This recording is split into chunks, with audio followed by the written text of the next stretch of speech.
পুরো পার্ক জুড়ে মাত্র 4টি দোলনা, যার মধ্যে একটি ভাঙা। বেশিরভাগ অংশে নেই সীমানা প্রাচীর। এটি খুলনা নগরীর নিরালা পার্কের দৃশ্য।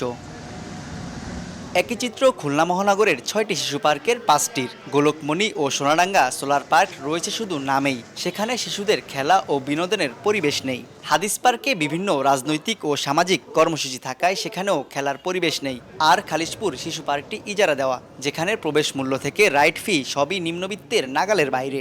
একমাত্র জাতিসংঘ শিশু পার্কের নামমাত্র রাইডে ভরসা জনসাধারণের। নগরবাসী বলছেন, শিশুদের উন্মুক্ত স্থানে খেলাধুলা ও বিনোদনের তেমন কোনো সুযোগ নেই এ নগরে। আমাদের খেলায় যা কোনো কিছুই নেই। আমরা যদি খেলাতে কিছু পেতাম তাহলে আমরা বন্ধুরা বিকালে শেয়ার করে খেলতে পারতাম। এখান থেকে আরো অনেক কিছু রাইড মাইড থাকতো, তাহলে আরো চড়তে পারতাম। শিশু পার্ক মানে তো বাচ্চাদের নিয়েই খেলনা দোলনা অনেক কিছুই থাকবে সেখানে। এসে দেখলাম যে পুরো ফাঁকা। এখানে মাত্র একটা দুইটা রাইড, শিশুদের জন্য আরেকটু ভালো ব্যবস্থা দরকার। সিটি কর্পোরেশনের লোককে জানানো হয়, তারপরে কমিটি আছে আমাদের নিরালা আবাসিকে, সেইখানেও জানানো হয়। ঠিক আছে, তারা কর্তৃপক্ষরা ঠিকমতো কাজকাম করতেছে না। শিশুদের শারীরিক ও মানসিক বিকাশে উপযুক্ত পরিবেশের বিকল্প নেই জানিয়ে পার্কগুলো উপযোগী করে নির্মাণের পরামর্শ শিশু বিশেষজ্ঞদের। যে পার্কগুলো আছে এখানে, এগুলো যদি সুন্দর সাজিয়ে বাচ্চাদের জন্য উপযোগী করা হয়, তাহলে আমার মনে হয় যে তারা অত্যন্ত সুষ্ঠু ও সুন্দরভাবে গড়ে তুলবে। তবে শিগগিরই প্রকল্প নিয়ে পার্কগুলো সংস্কারের আশ্বাস সিটি কর্তৃপক্ষের।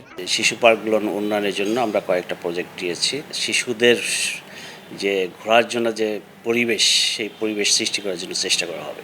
পরিসংখ্যান বলছে খুলনা নগরীতে শিশুর সংখ্যা অন্তত 3 লাখ। তানজিম আহমেদ, সময় সংবাদ, খুলনা।